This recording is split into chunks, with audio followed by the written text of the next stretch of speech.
Perhatian.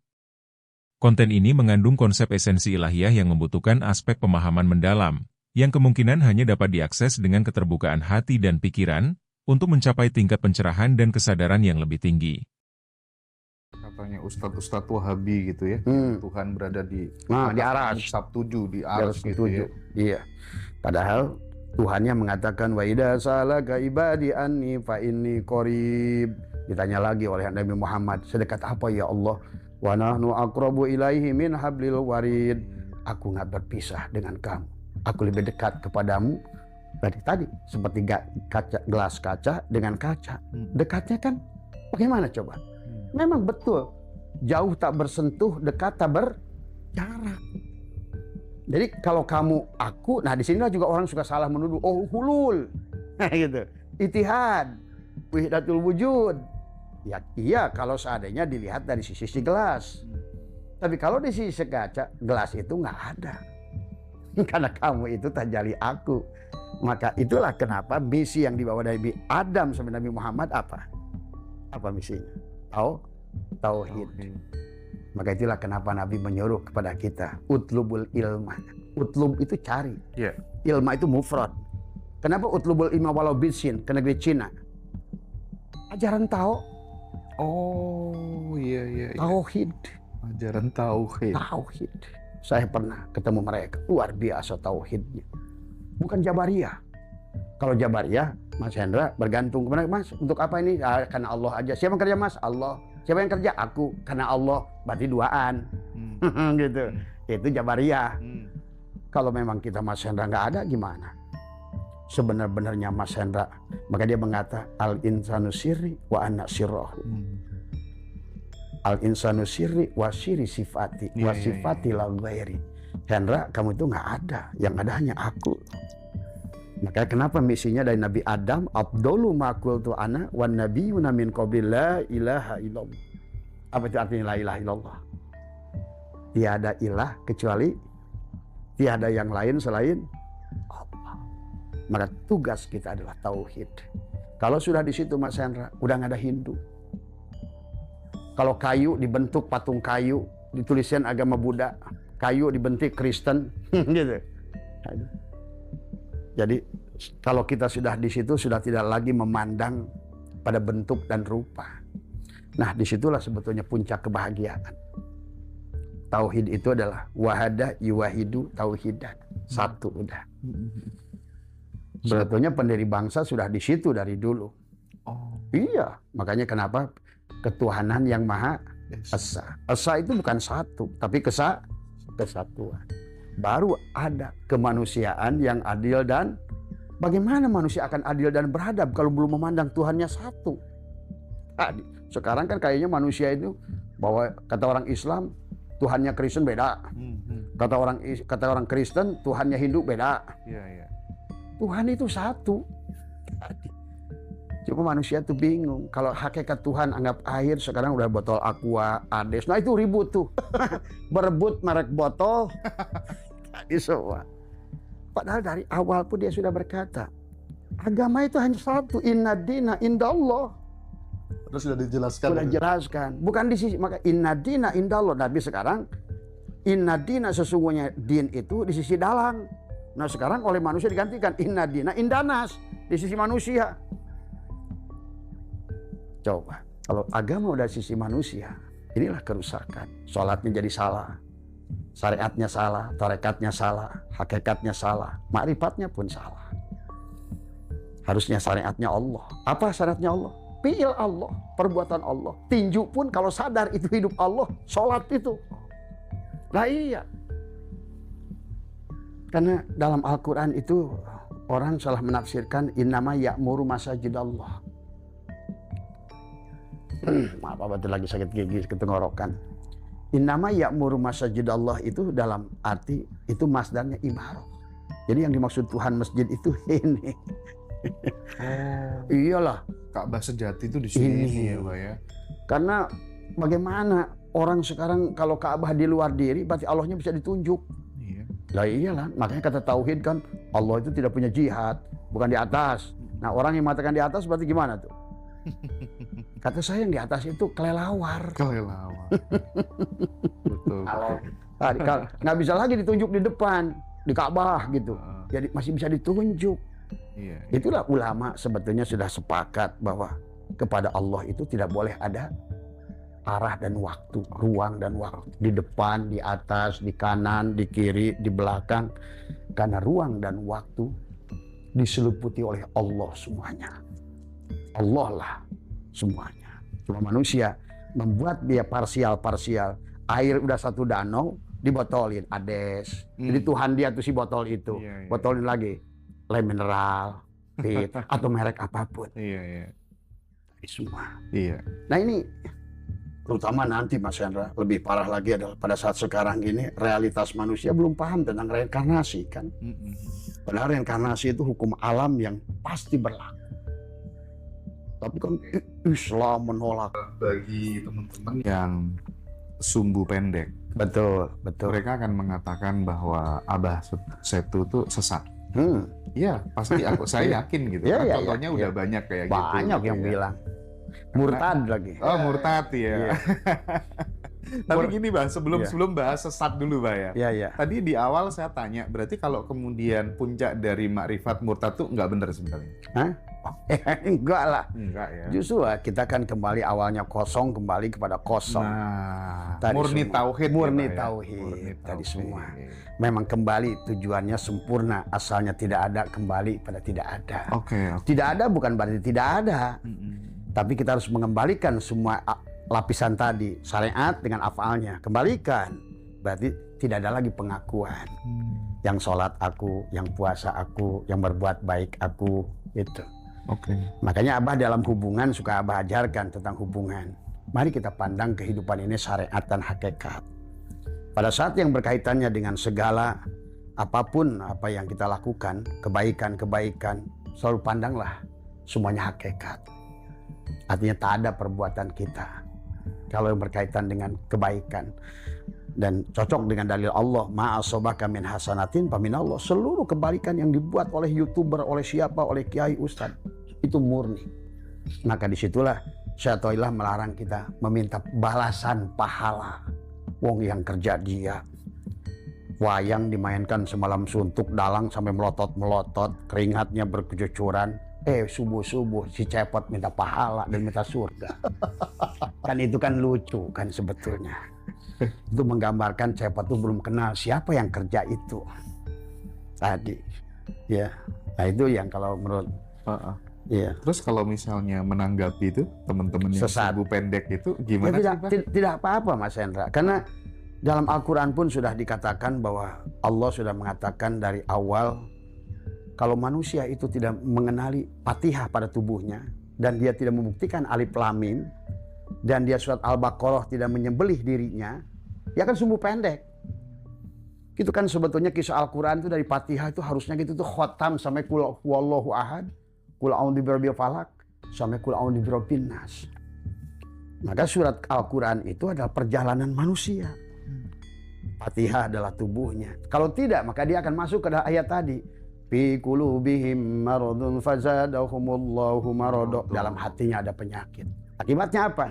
Karena dia ingin tidak mengenal kepada Allah. Dan Allah ada 4 ayat dalam Al-Quran. Siapa yang tidak ingin berjumpa liqa Allah, kata Allah, aku pun gak mau jumpa sama kamu. Jadi yang sumbu pendek itu sebenarnya karena dia menghindari Allah dari awal, hingga Allah pun tidak mau kenal dengan dia. Akhirnya apa kata Allah? Khatamallahu ala qulubihim wa ala sam'ihim wa ala absarihim ghishawatu wa lahum adab. Akhirnya baru dibawa lagi disindir oleh Allah jadi munafik. Wa minan nasi may yaqulu amana billahi wa bil yaumil akhir. Mereka ngomong iman tapi buktinya kan tidak. Maka yang kayak begitu berbicara tentang kebaikan tapi bukan pelaku kebaikan. Bicara kebenaran adalah hanya mencari pembenaran. Maka tidak usah capek yang kayak begitu Mas Hendra. Karena dari zaman ke zaman, coba Abah tanya, Rasul mana yang gak disesatkan?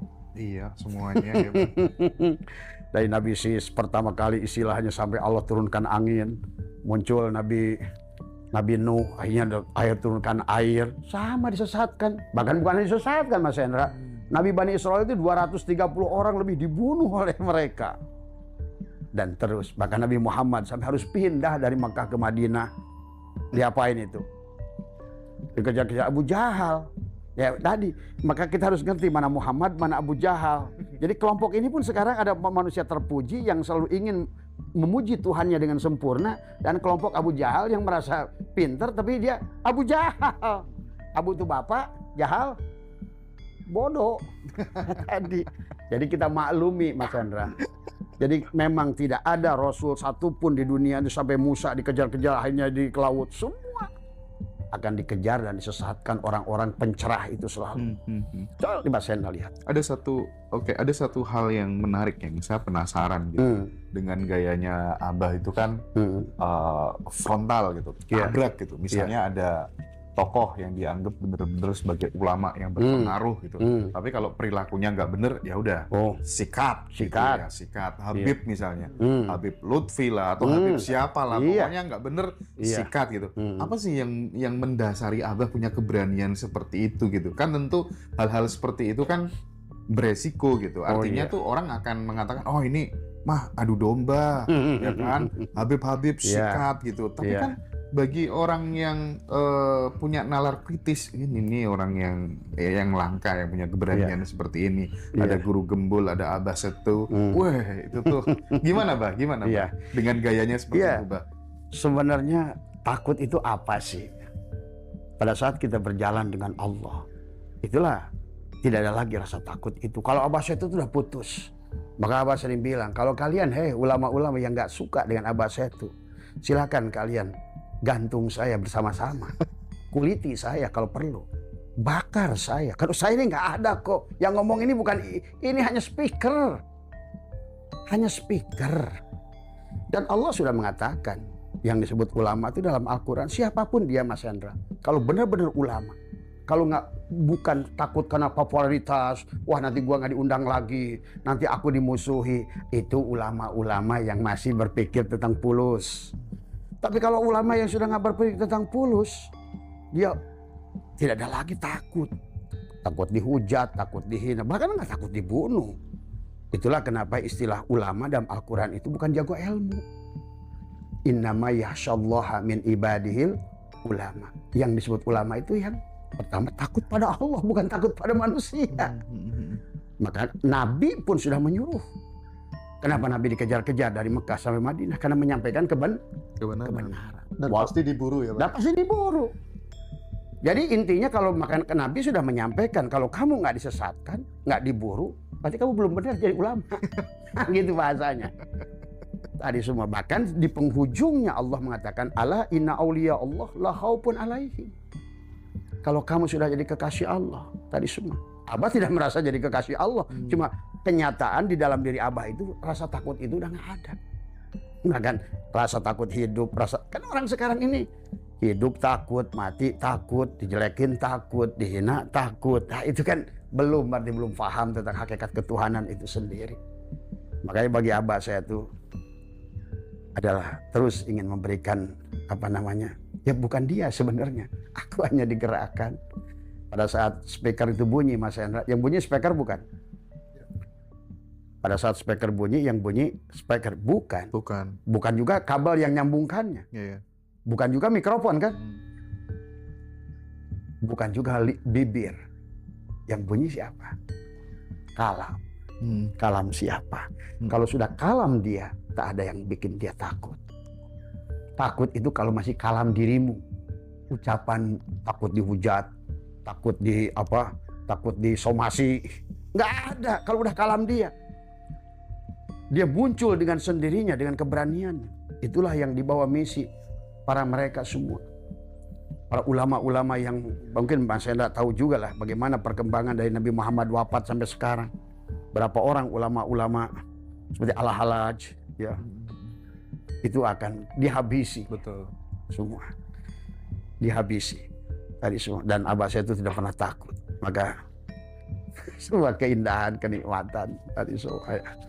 Karena saya sudah tidak mencari apa-apa Mas Hendra. Tidak cari popularitas. Tidak cari uang. Karena uang selalu nyari saya kok sebenarnya. Gitu. Nah, ini. Jadi ya saya hanya menikmati saja bagaimana dia menggerakkan tubuh ini, Mas Hendra. Dan alhamdulillah, itu saya kalau ke Kalimantan mereka bingung. Kalau di Kalimantan ngomongin makrifat, itu channelnya akunnya langsung hilangkan. Oh iya? Iya. Katanya kok Abah Setu ini udah 1 tahun lebih makin naik itunya channelnya. Tapi malah alhamdulillah Mas Hendra, justru saya tahdus bin nikmat pada Allah. Sekarang ini banyak ulama berduyun-duyun, ulama pondok pesantren. Gitu Pak ya? Iya. Ternyata ya nggak, karena Abah tuh menyampaikan realita kok. Iya betul. Abah bahas secara ilmu. Yang bahas ilmu nahu pakai nahu, ilmu sorof pakai sorof, ilmu mantek pakai ilmu mantek. Begitu datang profesor sekarang, bahkan di profesor Mas Hendra. Sekarang yang sedang nulis sama Abah itu ada 4 universitas. Profesor semuanya. Mereka tertarik dengan omongan Abah. Sekarang ini ada profesor yang ahli ekonomi. Abah nggak sebutkan ya kampusnya, sama takutnya beliau tidak berkenan gitu. Karena biasanya, nanti nama saya dibawa-bawa gitu kan tadi. Cuma sekarang ini kalau ada beberapa universitas dari Unibrau, saya bisa sebutkan nama profesornya, dari Perbanas, dari ITB, dari Unpad, dari ITS. Karena Abah membahas Al-Quran dan Tauhid itu menggunakan fisika, kimia, matematika, biologi, hukum ilmu genetika. Nah ini. Karena hari ini Mas Hendra, inilah kenyataan Tuhan akan membongkar orang-orang palsu. Karena Tuhan itu sangat ilmiah dan Islam itu ilmiah. Maka orang-orang yang palsu dulu akan terbongkar bukan oleh siapa-siapa, oleh ilmiahnya Allah. Tadi semua. Sekarang ini maka kata Allah, wa may yattabi'u aktsaruhum illa dzann. Sesungguhnya manusia itu dari dulu Tuhan itu hanya disangka-sangka aja. Surga dikira-kira, neraka dikira-kira. Tadi semuanya dikira-kira, barja, sirat. Maka kata Abah Setu, kalau di kuburan tanah itu ada siksa kubur, kasih ke Abah sedunia. Coba bayangkan. Siapa yang ngomong itu? Saya. Kata sebaliknya, siapa yang takut meninggalkan Habib-Habib itu dosa, kasih ke Abah Setu semua dosanya. Coba. Kalau orang itu pasti ngeri. Tadi semua. Tapi kalau dia yang ngomong, mana ada Abah Setu duit, nggak ada, dibayar enggak, tapi kau berani ngejamin neraka orang, coba. Kalau bukan ucapan siapa itu. Nah itulah maka nanti orang suka bingung sama Abah. Nggak tahu Mas Hendra bisa membedakan nggak Abah? Pada saat Abah live katanya kayak tua. Si jemaah saya itu selalu ngomong, begitu datang ke rumah, ternyata Abah ABG. Oh gitu, iya ya. Tadi semua. ABG gitu. ya. Iya.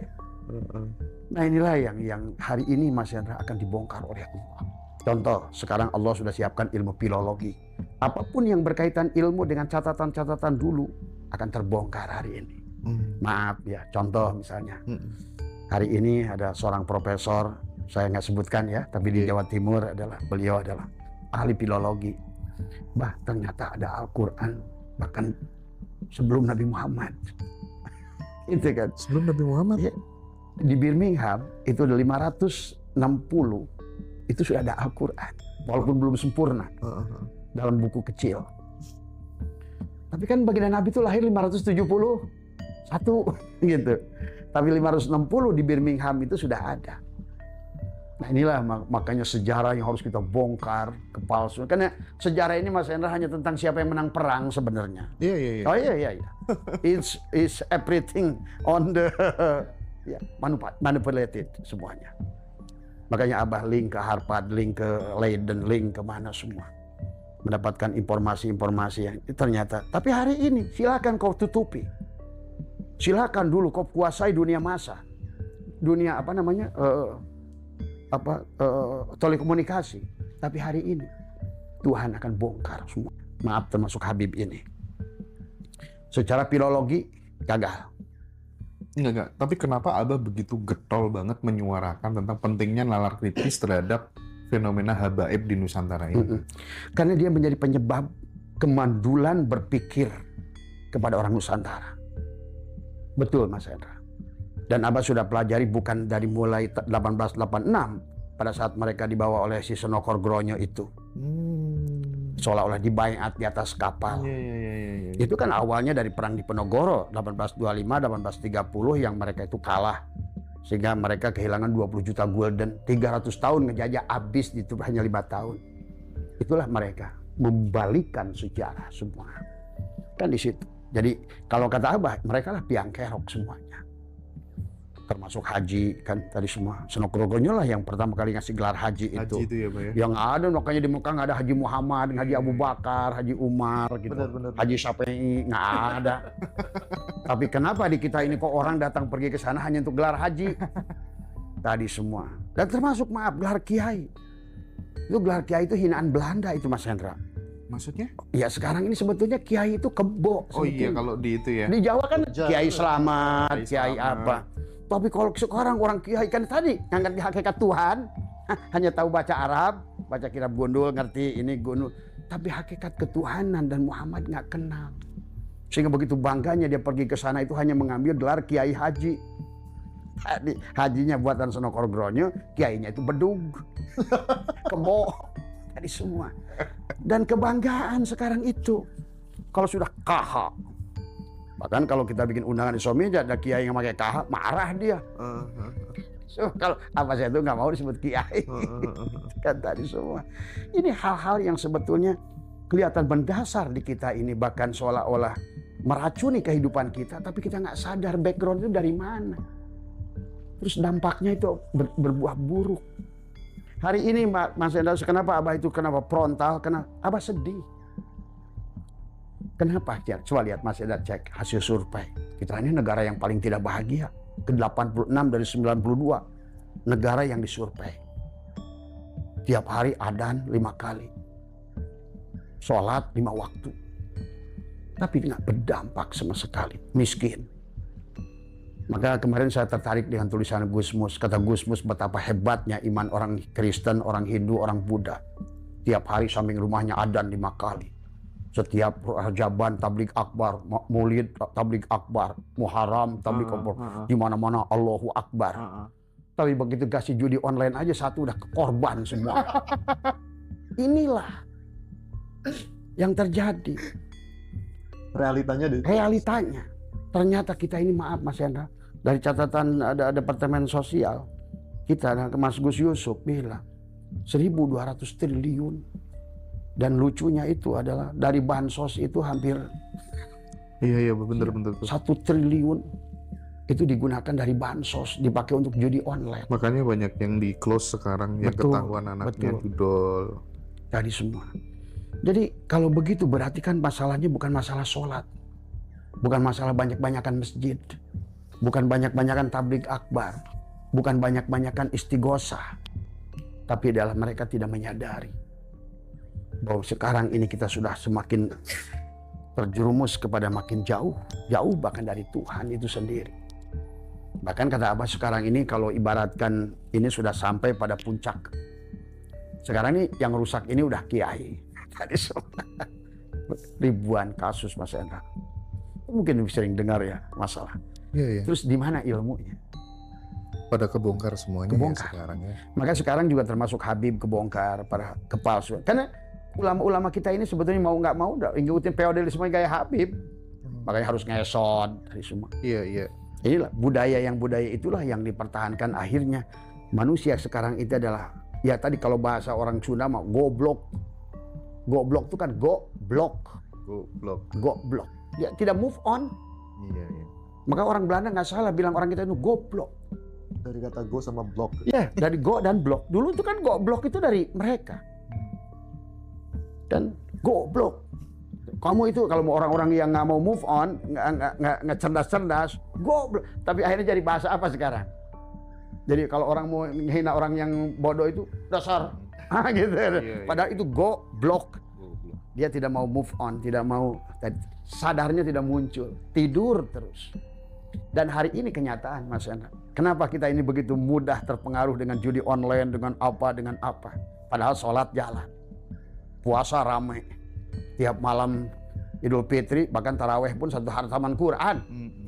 Qurannya dibaca. Tapi prakteknya nggak ada.